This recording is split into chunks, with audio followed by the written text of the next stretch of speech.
Many of us over 60 notice a subtle shift in the world's lighting. It isn't about needing stronger glasses. It's that the difference between a black sock and a navy sock in a dim drawer becomes a guessing game. Or reading a menu in a softly lit restaurant feels like a strain it never used to be. This gradual fading of contrast and clarity is a common frustration, and it's tied directly to the health of a tiny, critical part of our eyes. But emerging science is looking at how one of the world's oldest and most precious spices may offer a surprising form of support. Today, we're going to talk about saffron, not in high-dose pills, but as a simple, daily culinary spice. We'll explore the gentle science of how it supports the delicate cells in your eyes. We'll look at its potential for a subtle mood lift. I'll show you exactly how to prepare it, how to spot the real thing, and who should be cautious. And at the end, I'll give you a simple 4-week diary to help you notice any changes for yourself. This is about small, steady steps, not miracles. I'm Dr. Daniel Bennett, and my goal here is to provide clear, science-backed health information that empowers you. If you believe that learning about your body is a powerful act of self-care, I'd invite you to subscribe and join our community. We have thoughtful conversations in the comments, and we'd be glad to have you with us. Now, let's begin with the part of your eye that does the heavy lifting for clear, sharp, central vision, the macula. Think of the macula as the high-definition sensor in the back of your eye. It's a tiny spot, but it's responsible for everything you see in sharp detail.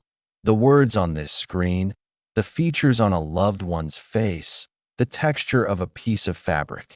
As we age, this sensitive area is more vulnerable to something called oxidative stress.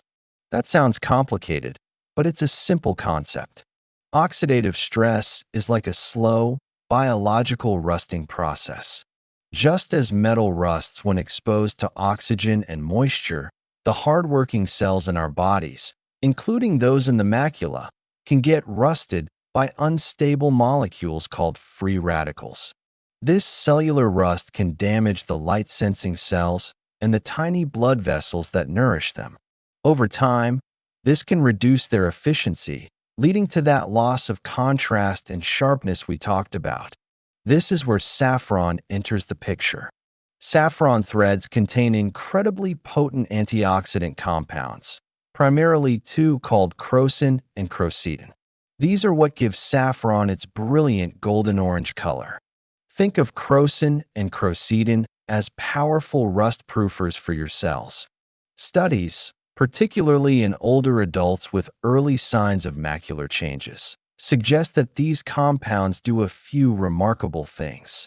First, they help neutralize those rusting free radicals, protecting the delicate photoreceptor cells from damage. Second, they appear to improve blood flow to the retina and macula. Better circulation means a better delivery of oxygen and nutrients, which helps these hardworking cells function at their best. The research points to a specific daily amount, around 20 to 30 milligrams of high-quality saffron. Now, you don't need a tiny scale. That translates to about 5 to 7 of those beautiful, deep red threads per day. Consistency is far more important than quantity. So how do you easily get this into your day? The simplest way is saffron tea. It's gentle, calming, and easy to make a habit of. Take your 5 to 7 threads and place them in a mug. Don't use boiling water, as it can damage the delicate compounds. Use hot water, like what you'd use for green tea, around 175 degrees Fahrenheit, or just let your boiled water sit for a minute or two. Pour it over the threads and let it steep for at least 5 to 10 minutes. You'll see the water turn a beautiful, vibrant golden yellow. You can drink this warm, or let it cool and sip it throughout the day. It has a subtle, earthy, slightly floral flavor that many people find very pleasant. This is a food-level approach. We're using a spice as it has been used for centuries, not as a high-potency supplement. It's a gentle, supportive measure for your eye health, to be used alongside your regular checkups with your optometrist or ophthalmologist. It never replaces them. Now, protecting the cells in our eyes is a profound benefit, but the story of saffron's influence doesn't stop there. There's a fascinating connection between how we see the world and how we feel about the world, and saffron seems to work on both. Many of us find that as we navigate the physical changes that come with aging, whether it's vision, hearing, or mobility, our emotional resilience can sometimes feel a bit thinner. We might feel a little more flat, a little less bright. This isn't a clinical diagnosis. It's a part of the human experience. Interestingly, traditional medicine has used saffron for centuries as a mood lifter, and modern research is starting to understand why. The same compounds, crocin and crocetine, along with another called saffronal, which gives saffron its aroma, appear to interact with our brain chemistry in a gentle way. The mechanism is thought to involve neurotransmitters, which are the chemical messengers in our brain. Specifically, saffron seems to support healthy levels of serotonin. You've likely heard of serotonin. It's often called the feel-good or well-being molecule. It plays a huge role in mood, sleep, and appetite. Saffron doesn't work like a powerful drug that floods your system. Instead, think of it as a gentle modulator. It appears to help the body maintain its natural balance of serotonin, preventing it from being broken down too quickly. It's like turning up the volume on your favorite quiet music just enough so you can enjoy it, rather than blasting it through the speakers. Studies suggest that daily, small amounts of saffron may contribute to a more positive mood and a greater sense of emotional well-being in some people. It's crucial to be very clear here. Saffron, used as a culinary spice, is not a treatment for depression, anxiety, or any other diagnosed mental health condition. If you are struggling with your mood, the most important step is to speak with your doctor or a mental health professional. This is about gentle support for everyday emotional wellness, not a replacement for medical care. So, how can you weave this into your diet beyond tea? A wonderfully simple way is with yogurt. Take a cup of plain yogurt, Greek or regular, and simply stir in your 5 to 7 saffron threads. Cover it and let it sit in the refrigerator for a few hours or even overnight. The threads will soften and release their color and compounds into the yogurt, turning it a pale yellow. It adds a subtle, savory depth that pairs beautifully with a few berries or nuts in the morning. Another classic method is saffron rice. When you're making rice, simply add the saffron threads to the cooking liquid at the beginning. As the rice cooks, it will absorb that beautiful color and delicate flavor. A pot of rice can provide several servings, making it an easy way to ensure you and your family are getting a small amount consistently. This brings us to an important, practical point. Because saffron is the most expensive spice in the world by weight, it's unfortunately a target for fraud. If you want to experience its potential benefits, you need to be sure you're using the real thing. Wasting money on a counterfeit product is frustrating, and you won't get the active compounds we've been discussing. So, how can you be a savvy saffron shopper? First, understand why it's so prized. Saffron threads are the dried stigmas of the Crocus sativus flower.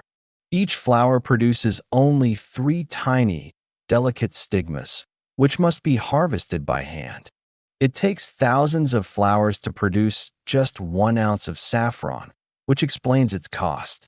When you're buying it, always choose threads, also called filaments, never powder.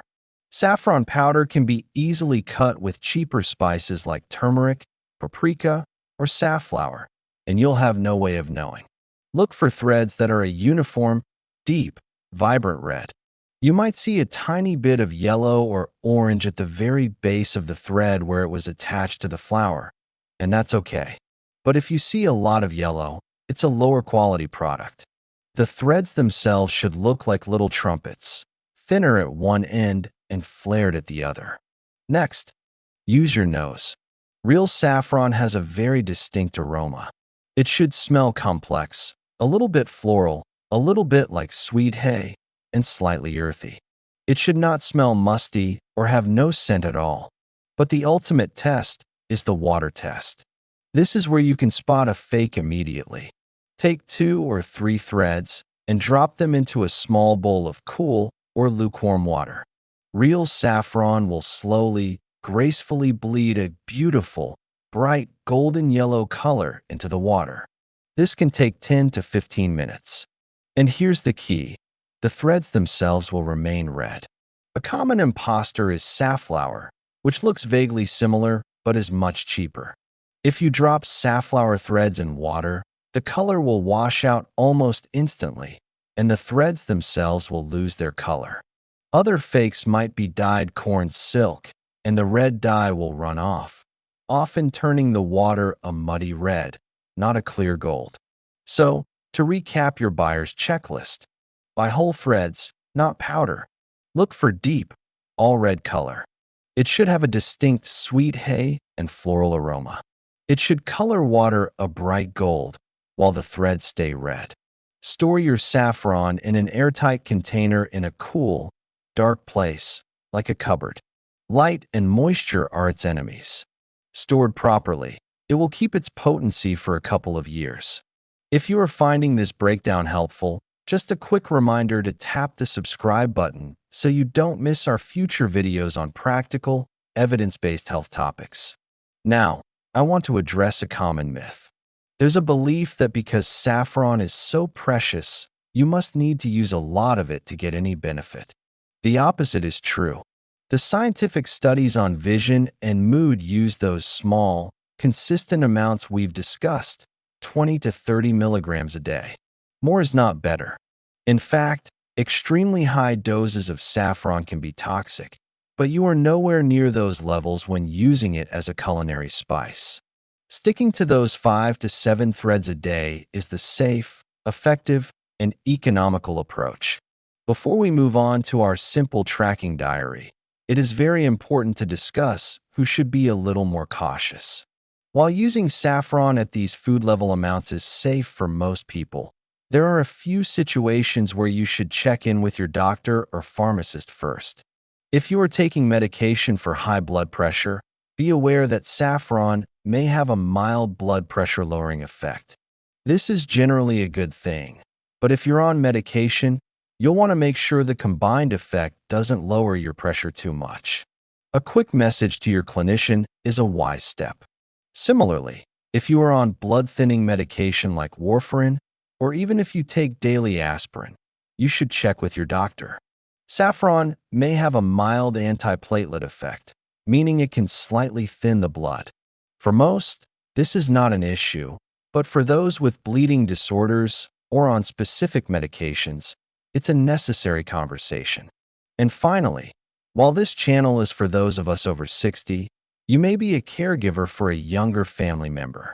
It's important to know that high doses of saffron are not recommended during pregnancy, so it's best for expectant mothers to avoid it. For everyone else, using saffron as a simple spice in your tea, yogurt, or rice is a generally safe and time-honored practice. The key is small amounts, used consistently. Now for the most empowering part. How can you know if this small change is making a difference for you? The benefits, if you experience them, will be subtle. They won't happen overnight. So, I want to give you a tool to become a better observer of your own health. A simple 4-week vision diary. This isn't a medical test. It's a personal journal, a way to practice mindfulness and notice the small things. All you need is a notebook and a pen. For 1 week before you start using saffron, create a baseline. Each evening, perhaps before bed, take just 2 minutes to answer a few simple questions. You can rate your answers on a scale of 1 to 5, where 1 is very difficult and 5 is very easy. Here are some sample questions you could use. How easy was it to read the fine print on a medicine bottle or a food label today? When driving at dusk or at night, how much did the glare from headlights bother you? Think about looking at a patterned rug or a dark piece of clothing. How easily could you make out the details and textures? How clear did faces look from across a room? Just jot down your honest ratings for about 7 days. This is your before snapshot. Then, for the next 4 weeks, start incorporating your daily 5 to 7 threads of saffron. Continue to fill out your diary each evening. At the end of each week, look back. Don't search for a miracle. Look for subtle shifts. Perhaps you'll notice that the glare from streetlights seems just a little softer. Or maybe you can distinguish between the navy and black socks with just a bit more confidence. Maybe the text in your book under your favorite reading lamp seems to have slightly sharper edges. This practice does 2 things. It helps you tune into your own sensory experience, which is a powerful skill. And it provides a structured way to observe whether this gentle, nutritional support is having a noticeable effect on your functional vision. It also manages expectations. You're looking for small, gradual improvements in your quality of life, which is exactly where this kind of approach shines. And please, remember this diary is a personal tool. It is not a substitute for your regular eye exams. Any sudden changes in your vision, like flashes of light, new floaters, or a dark curtain over your field of view, require an immediate call to your eye doctor. Taking these small, consistent steps is an act of profound self-respect. It's about honoring the body you have and providing it with the gentle support it needs to function its best. You are the chief observer and the greatest advocate for your own health journey. The path to well-being after 60 isn't about dramatic overhauls. It's about the quiet, steady accumulation of wise choices day after day. Adding a few threads of a beautiful, ancient spice to your daily routine is one such choice. Simple, pleasant, and backed by intriguing science. I'd love to hear from you in the comments below. What is one small health ritual you practice that brings you a sense of comfort or well-being? It could be a morning stretch, a cup of herbal tea, or a walk in the park. Sharing these simple joys helps us all learn from one another. If you found this guide to Saffron calm and helpful, please consider liking the video and subscribing to the channel. Every time you do, it helps this information reach another person over 60 who might be looking for credible, non-alarmist health guidance. Thank you so much for your time and your trust today. In our next video, we'll be looking at a surprisingly common nutrient deficiency that can affect energy and nerve health after 60, and 3 simple foods that can help. I'll see you then.